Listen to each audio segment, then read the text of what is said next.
Natasha and Giovanna. Welcome. Hello, good morning. Hi, everyone. Yeah, so I'm Natasha, and my mother started fostering about 11 years ago. And my daughter, Giovanna, who's beside us here, she was 8 at the time.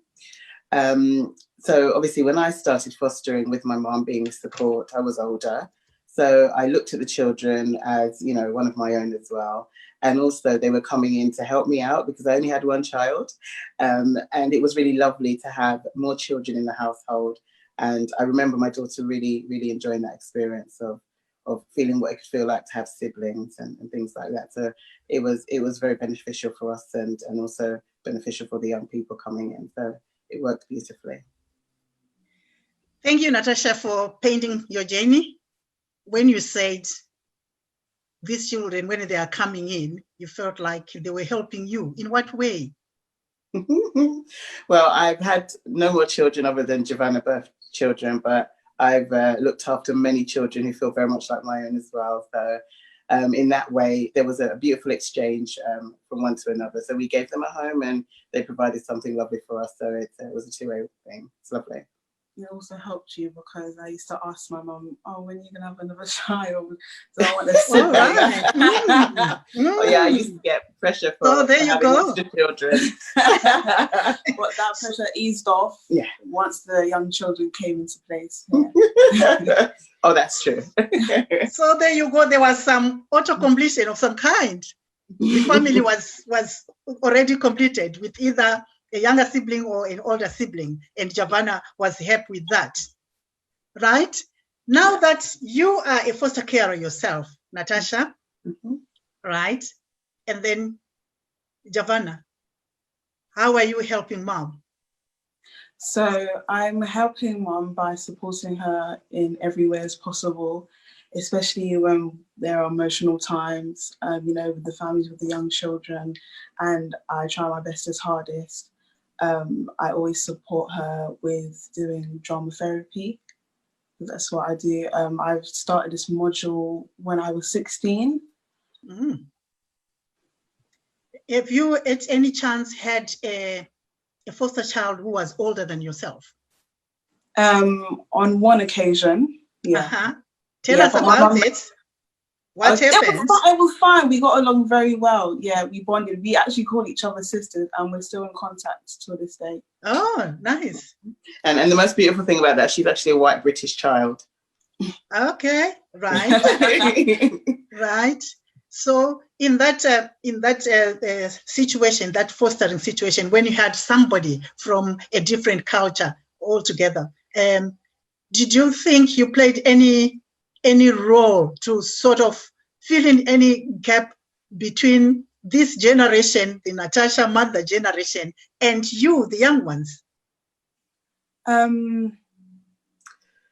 did. Yeah. She may not realize she did, but she did, because if I wanted to communicate something, coming from being the kind of mummy figure in the household, and I wanted it to come across a little bit, smoother, I would go through Giovanna, and I do go through Giovanna. So she will communicate it on the younger generation level. Yeah. So it works a treat. Yeah. Because what I had in mind when I was asking, maybe I wasn't very explicit with my question, but I've seen situations whereby maybe a young person wants to access the community, and I feel like it's too late, and then Giovanna would come in and say, actually, Mom, it's only 9. This is normal. This is so normal with the British youths. So it works that way as well. You're quite correct. Oh, dear me. Yeah. Right. So I'm back to Natasha. This is where you are, a foster parent now. Did you see yourself being who you are today, then, before mother became a foster parent? It was news to me, my dear. I originally tell us about it. I originally went down the path of becoming an interior designer, so that was my dream and my passion. Okay. But when I was younger, we used to visit a household. It was my mum's friend who was a lady called Jackie. I'm sure she won't mind me saying. She used to foster for Banya. She was one of their original carers as well. So when I used to go there, I was a teenager, and I used to wonder to myself, what's going on here? Because she had different children from different creeds and different backgrounds in that house, and they were always having fun. It doesn't matter what time of day you reach, they would always be enjoying themselves and getting on and playing in the garden and making lots of noise. And I always remember lots of cereals there. They had so many cereals. And I used to think, gosh, I've got a collection of different cereals here. You know, like a boarding school. Yeah, little things like that, you know. And so I think from there, I kind of wanted to know what was going on. And they shared with me, this is fostering, you know. They told me that this is fostering, and that's where I was introduced to it. And my mum, she really enjoyed the lady's work, and she decided she was inspired by that. And we were inspired by her. So yeah. We have heard Mom's story, Giovanna. Any chance that what you are doing right now with Mom has influenced you in a certain direction in your life? Yes. Initially, I wanted to be an actor and a singer, so I was more focused on becoming a performing arts type person. But seeing how young children have suffered sometimes, especially like with their families, I wanted to help them. So by doing the things that I love, drama, I wanted to create this drama therapeutic module to help them. So I started this when I was 16, and then I had done a session with some of the young children when I was 17, and it went really well. But now that I'm out of school, I can really focus on it now. And now that we're in quarantine, I'm doing it a lot more with the children now. So look forward to her sessions. So you've got a practicing ground, as it were. Right. You too. What I can see from this family is an oasis of love. That's lovely. And oasis of care, because you can only give what you have. So out there, we want to invite others as well to try and join and support fostering, as Giovanna and their mom, Natasha, are doing.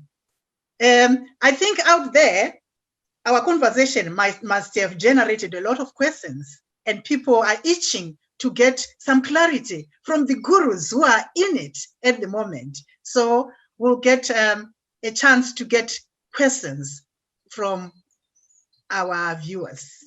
So the first question we have right now is from Theo, and he's asking, what advice would you give to potential foster carers in relation to their concerns when they're worried about their children not getting enough attention, or their children becoming jealous of the attention they're giving to their foster children? So if someone is on the fence about becoming a foster carer and worrying about their own children being affected, what would you say to them? And I would like to direct this question to the three of you. So let's start with you, Fran. Right. I wouldn't want to say much. You know what? I would want to give this question first to Natasha. That's all right. I'll take that. I would say not to worry. I mean, I guess I looked at it differently, but you have to think of everybody's concerns and issues. I think once you are able to create some time with your birth children, I mean, I do it with all of them so that no one feels, make sure that everyone has some time, but you also make sure you give your birth children time, because one of the things that did change in the household, my daughter used to sleep in my room with me when she was younger. But we stopped that, thinking about the other young people, if it could bring back things for them.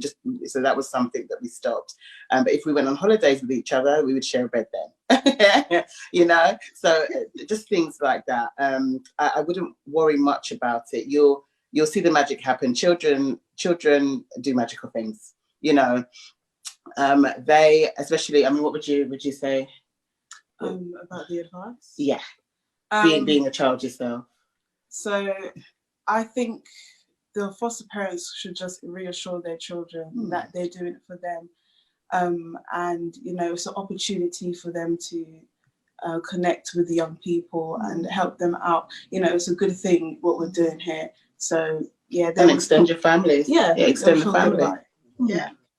Right. I would just add on to say it needs just a balancing act.